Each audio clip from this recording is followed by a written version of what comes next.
जून महिन्यामध्ये दडी मारलेल्या पावसानं जुलैच्या पहिल्या आठवड्यामध्ये भंडारा जिल्ह्यात जोरदार कमबॅक केलं। सलग तिसऱ्या दिवशी भंडाऱ्यामध्ये पावसानं हजेरी लावली आहे। जून महिन्यात पावसाअभावी खोळंबलेली पेरणी आणि भात पिकाची लागवड आता सलग सुरू असलेल्या पावसानं शेती कामांना गती येणार असून शेतकऱ्यांना या पावसामुळे मोठा दिलासा मिळालाय।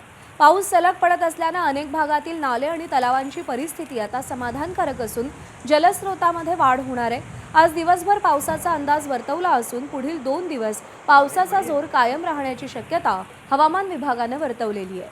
भंडारा जिल्ह्यात लगतच्या धरणांचा साठा हा झपाट्याने वाढला असून पाण्याचा विसर्ग करण्यात येतोय। त्यामुळे नागरिकांनी नद्यांमधून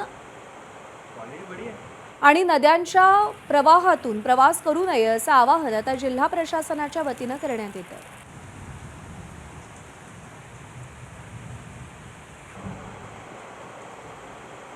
क्वालिटी बढ़िया है।